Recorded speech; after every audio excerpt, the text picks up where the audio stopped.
UVCE Chronicles, sing it loud. Echoes of our past, we're proud. From the heart of Bangalore to the world we soar.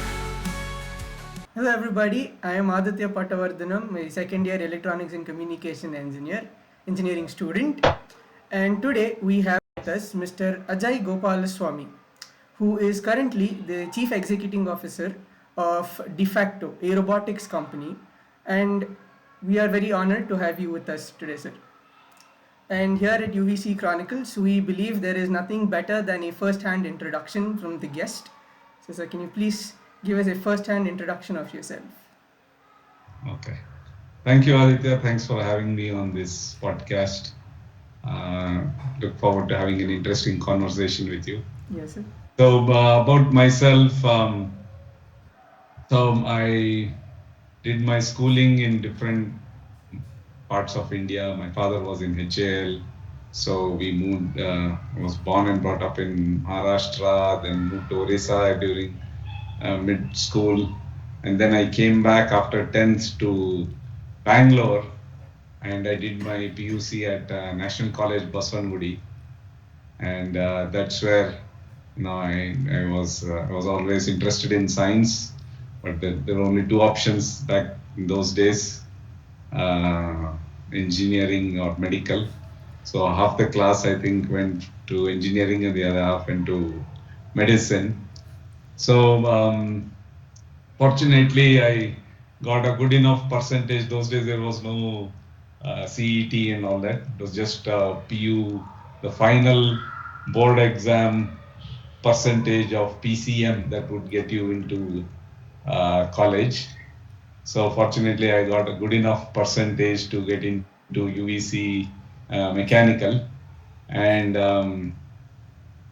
I started my BE mechanical in 1983, and then we finished up in 1988, and then I was interested in pursuing masters in robotics. So I was fortunate enough to get a assistantship at Clemson University. So I went straight away in 1988 to Clemson. Then I did my masters, finished my masters in 1990, and then I decided to come back because I always wanted to be back in India and work here. And I got a job offer at DRDO lab, which was just started up then. It is still there now. It's called Center for Artificial Intelligence and Robotics. So my masters in robotics came in helpful here, and I was part of the development team of some interesting projects that DRDO was carrying out, including robotic inspection of the wings of the light combat aircraft, the LCA, and then I moved to various companies before starting De facto in 2007. Yeah, so this is a brief background about myself. That's actually a very nice, interesting, and your career spans extensively, and it's amazing. It's a very good introduction, sir. So, my next question is, sir, what was your life, and probably how was your life here at UVC during your bachelor's? I mean, looking back, it was one of the, you can say, probably, now we can say it was the carefree days of our lives. I had a very interesting and fun set of batchmates. We had our own tensions, of course, because we had these annual exams at that time. So, as usual, we would goof off during almost the whole year, and then slog day in and day out during the final few weeks, and try to cram in as much as we can and try to do well in the final exam, or at least clear the papers. So a lot of us, we were all in the same boat. So it was fun, I would say. We had a lot of interesting experiences. We were curious as well. We would like to explore different aspects of mechanical engineering, see what was happening. Those days there was no computer, there was no internet, no mobile phone, so you must understand the context where we were in those days. So it was to meet friends, we used to have to cycle to their houses in the evening, borrow notes, and if you missed a class, borrow notes, copy down the notes, and there were no assignments as such those days. But we had to, keep preparing and try to be abreast of what was going on in the class. The project tours, the project work, the labs were all good part of our learning and part of growing up. I think one part which we can also resonate with you now is the cramming part during the semester and examination. So we still sit day and night Right? for the last part of the Yeah. semester. So if I can ask you, was the best memory that you say you sit back and then you think like that was the best time of my engineering? Um, I would say the project tour. Allegedly, it was for visiting some factories, but then inevitably there was a leg which involved Goa, and then what happens in Goa stays in Goa, right? So, but we had two buses which went on that tour. Um, Lot of interesting experiences on the tour. We learned also a lot. We went to Raichur thermal power plant. I think we went to Vishwesvaraya iron and steel plant in Bhadravati.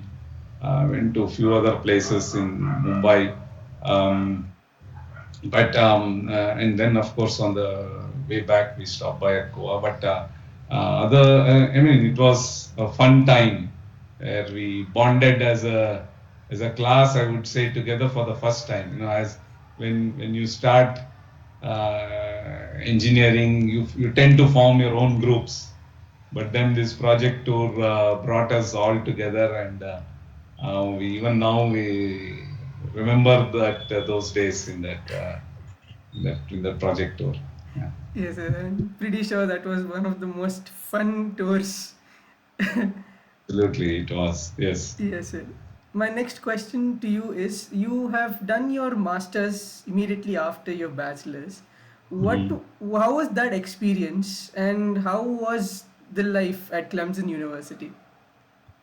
So yeah, as I mentioned earlier, I was pretty focused on going abroad to do my masters, specifically US, and I had applied to a bunch of universities, and Clemson was the first one, or the only one at that time that offered me a teaching assistantship. So that made it affordable for me to go, because that made it easier for my parents to send me there. It later turned out that I had also received a research assistantship from University of Virginia, but that letter had never reached me. And after I left for Clemson, that letter came thanks to Indian Posts in those days. No emails in those days, right? So anyway, so that I left in August of '88 to begin my master's program. And just went by myself. There was nobody else. Actually, me and my classmate, we both took the same flight to the US. He went to the University of Oklahoma.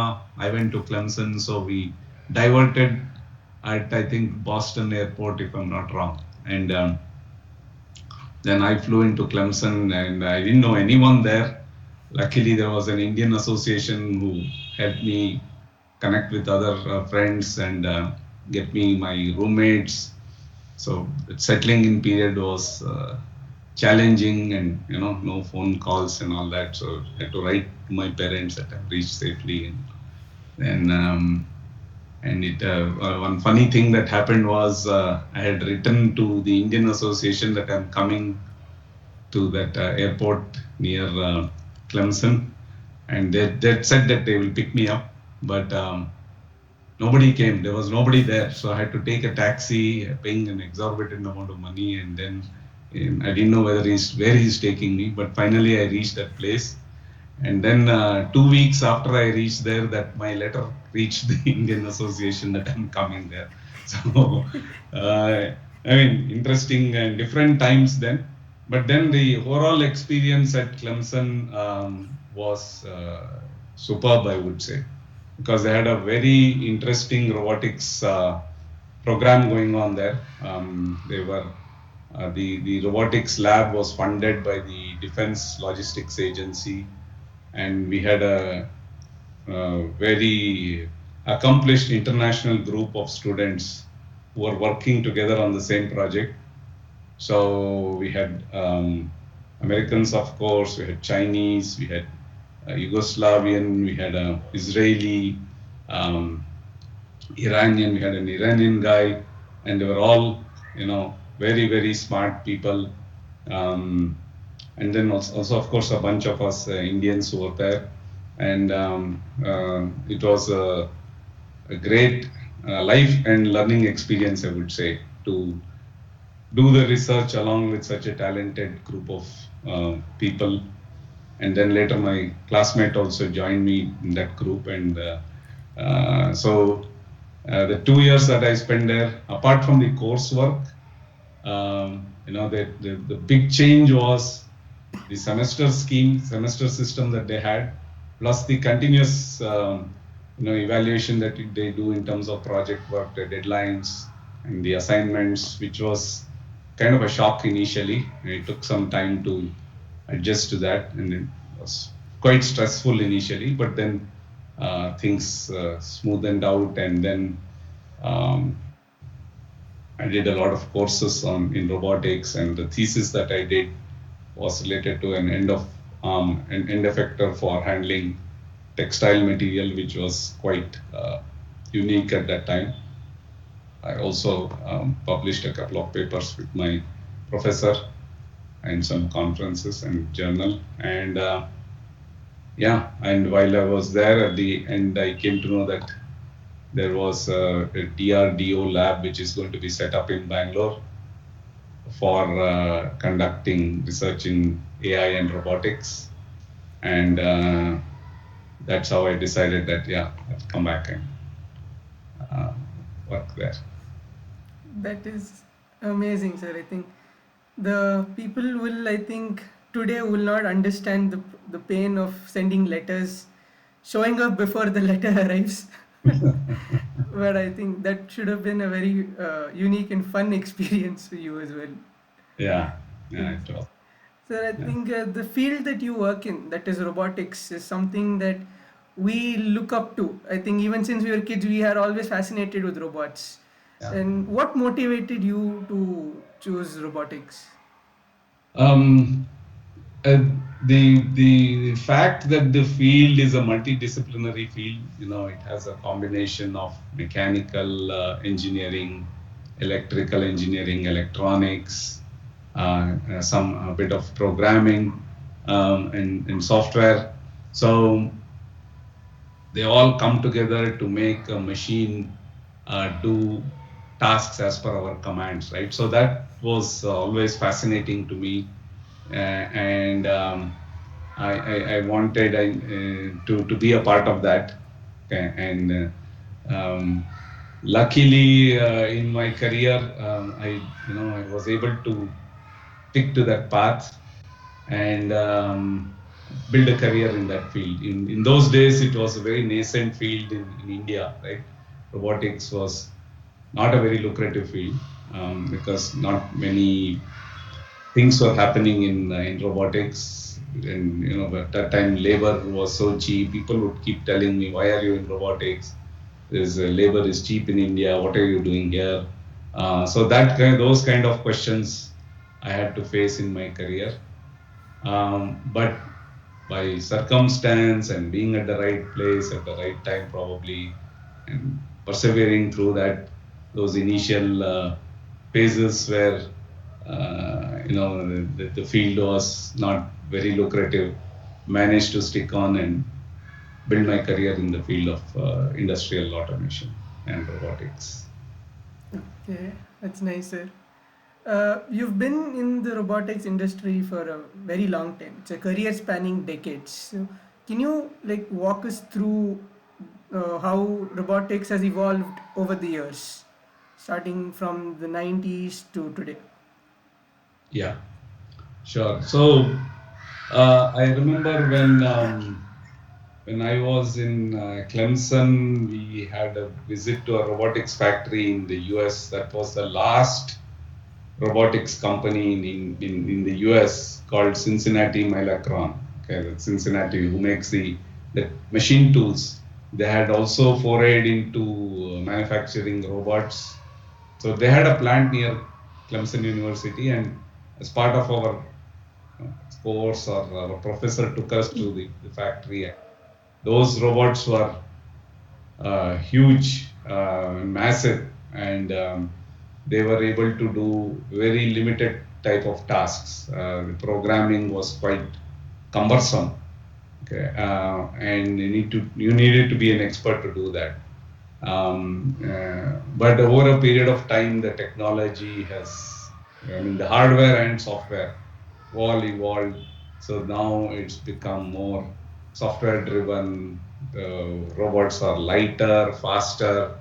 They are equipped with multi-sensory features like vision and force sensing. So all that has contributed to, and at the same time, because of the expansion in the market, the prices also came down. So which in turn made it more affordable to a host of industries. So then it became ubiquitous all over, in not only automobile industry. Now it's common to find robots in even small shops. I mean, small machining shops or small manufacturing shops, and home appliances, foundry industry, all those kind of things, which initially it was not the case. So when I came back to India, robotics was used only in some of the defense labs like DRDO, DRDL, the Defense Research Lab, which used to make missiles. So and then the light combat aircraft that I was working on, and incidentally, while working in DRDO, I had the unique, I would say, opportunity and honor to meet Dr. Abdul Kalam, who was at that time the head of DRDO. And he came and he said, "Can you build a robot to do this?" He was very curious to know what we were doing in the lab. He asked a lot of questions. He was not a superficial person. He was very keen to know how the robots can help, our Indian defense production or aircraft manufacturing. He was really an inspiration. I mean, even that very short interaction was very inspiring. And those were the kind of applications at that time. But then slowly, more and more, it became widespread in automobile manufacturing in India. So, companies like Maruti, Tata Motors, Mahindra, Toyota, all of them started automating in the 90s, and so on. And now, if you look at the body shops where car bodies are manufactured, Indian automobile manufacturers are no less automated than any global OEM. Okay, so that is the journey that has happened, that I have witnessed myself during my 30 plus years or whatever it is. Yes, so that is, and I think I can say a fabulous evolution of the industry has gone from a really big robot to something that is sizable, plus it does a lot of work, and it has become very handy as well. So, so you can tell me what is the experience that you have of being the founder and the CEO of a de facto? Yeah. So, so just after I was in DRDO, I left DRDO, and because I knew that I wanted to do something more in industrial automation, so I moved to a small company called Intel Tech based out of Pune. It was one of the automation companies in those days. It's still there, but it's not very well known. But we started trying to automate some machine to load unload using gantry robots, stuff like that. So we used to design that. Then ABB started the robotics division in India in 1994, and I was one of the first members there. And we would go and try to promote usage of robots in automobile, in the tier one suppliers. So for MIG welding, spot welding, painting, stuff like that. Then I got an opportunity to head the robotics division at Panuk in Bangalore again, and I headed that division for almost 6 years. And at that time, the opportunities in the market were just starting to move very fast. And I, and along with me, a couple of my colleagues, we decided that we should explore those opportunities through starting our own company. And that's when we started De facto in 2007. So we started as a services company by providing, simulation services as well as programming services, robot programming. So we used to go to the sites, program robots for ABB or for, wherever, Panuk in Tata Motors, stuff like that. And slowly we did some overseas assignments also in Japan and in Europe and in the US. And then in our 2010, 2011, we decided that we should be able to build complete automation lines for customers, because that is what customers were looking for in India. They wanted to localize these automation lines, these completely automated manufacturing robotic lines, which used to come from abroad, they used to come from Germany or Japan. So we started building small cells, and now we slowly progressed, and now we are able to build complete weld lines, assembly lines, then sealing systems, then foundry automation systems, machine tool automation systems. So de facto is into a whole host of industries where we automate a lot of their processes, even casting processes, and a whole bunch of manufacturing processes. So we started in 2000, in 2007, de facto was started. We started building automation lines in 2011. And today we are one of the leading automation suppliers in India. Yes. Yes, sir. That is, I think, one of the most rewarding experience, I think I can say, of the decades of career that you've had, all the knowledge that you have gained, and then you start your own company, and then it's a wonderful experience, I think I can say, sir. I think people will be inspired by that, our audience. Yeah. So before I go ahead, I wanted to ask you one more question that I think that people will be interested to know about, and that is your experience of working on the light fighter jet at DRDO.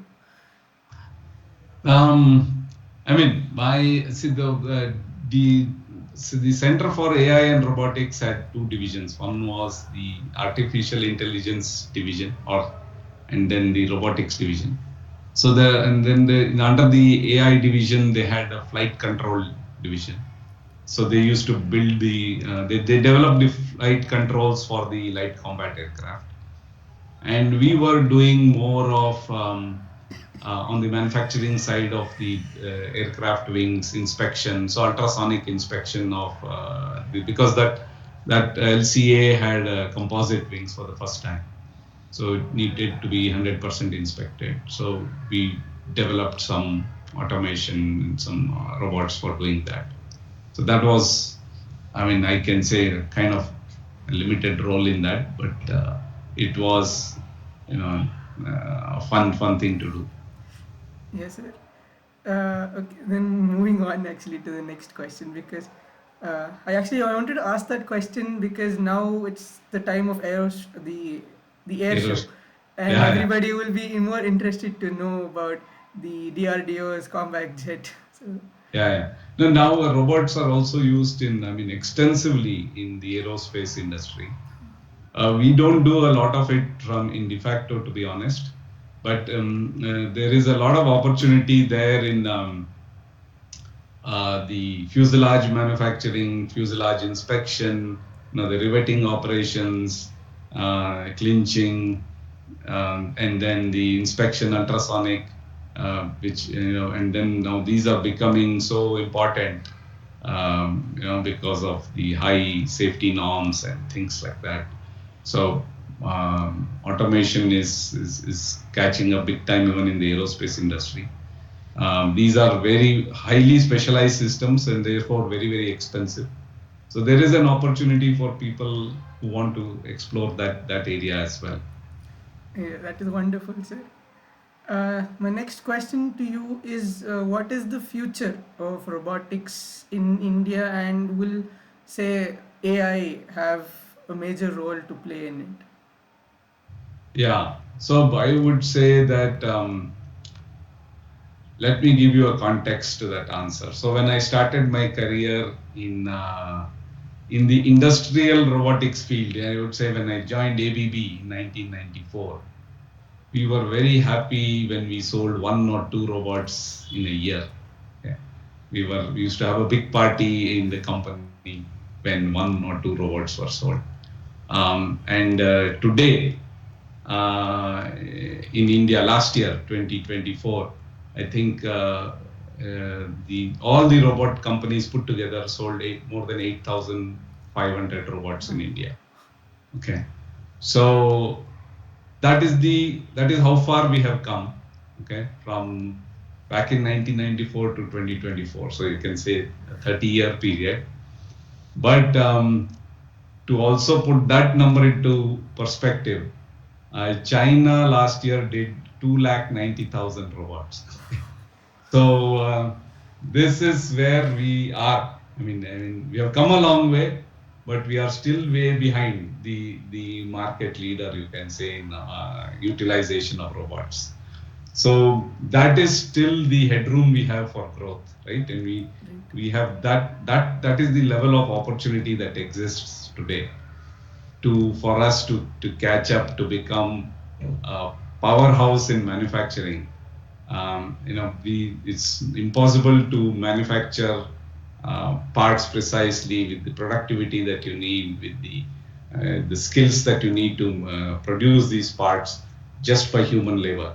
So robots have become inevitable. So if India has to become a manufacturing powerhouse, then deployment of robots is going to be more and more, inevitable. So I would say so.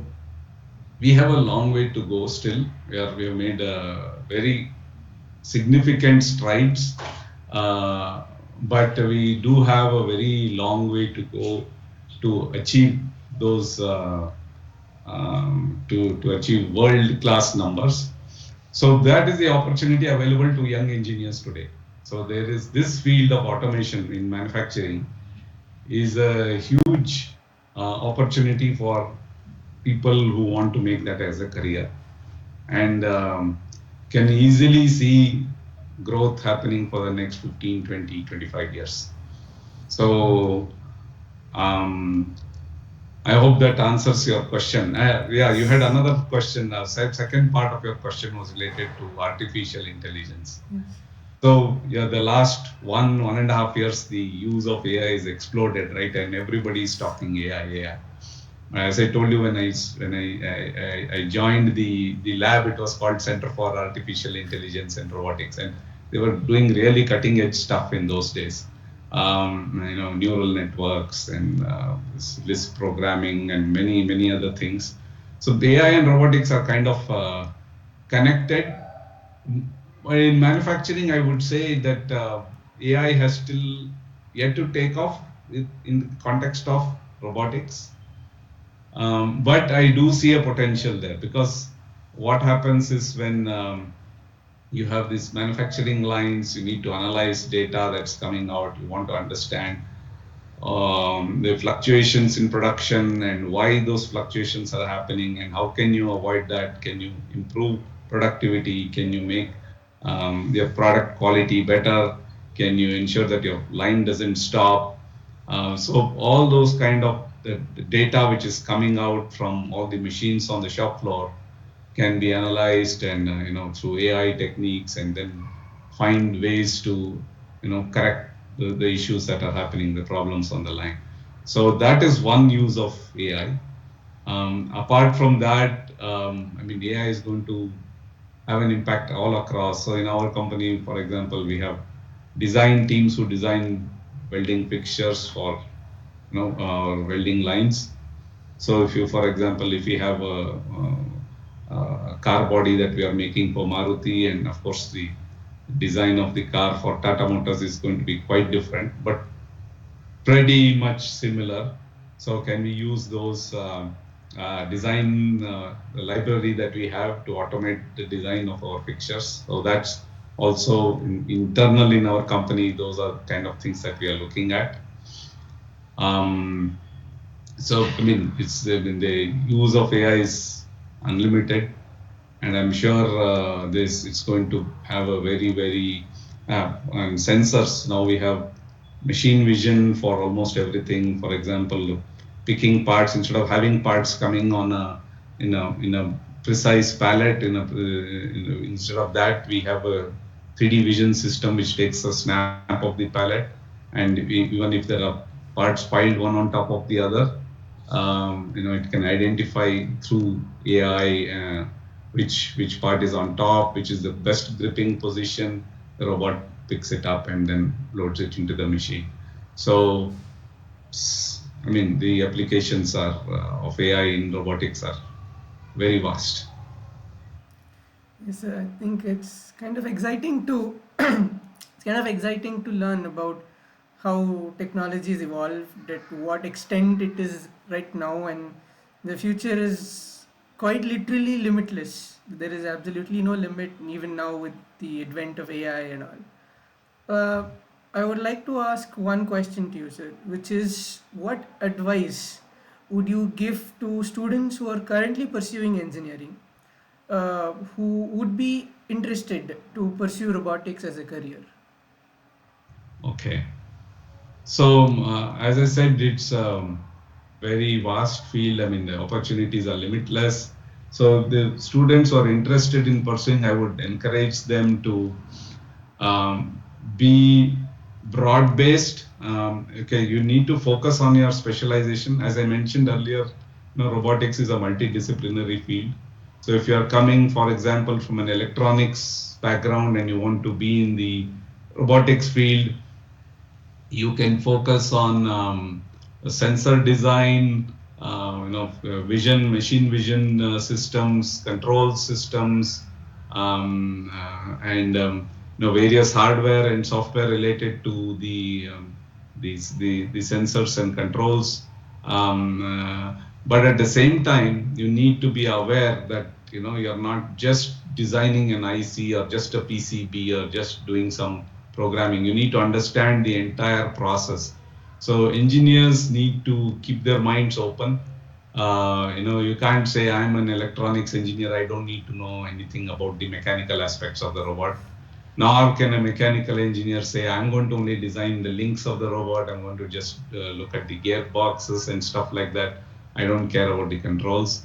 So you have to be multidisciplinary. You must develop curiosity and interest in understanding various other related aspects of engineering.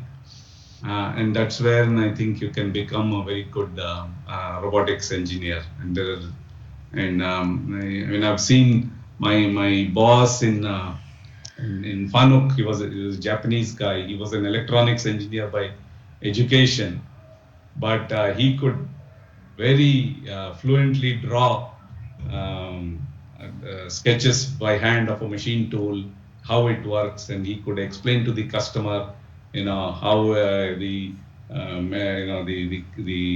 guides of the machine tool have to be cleaned up and all maintained and all that. So it was very inspiring. So I think that's how you need to. Every engineer now. I'm not saying those who want to be in robotics only, but in general, engineers should be having an open mind, be curious, learn various aspects, don't limit yourselves, and learn whatever you can, and then that's when you can contribute a lot. Yes, sir.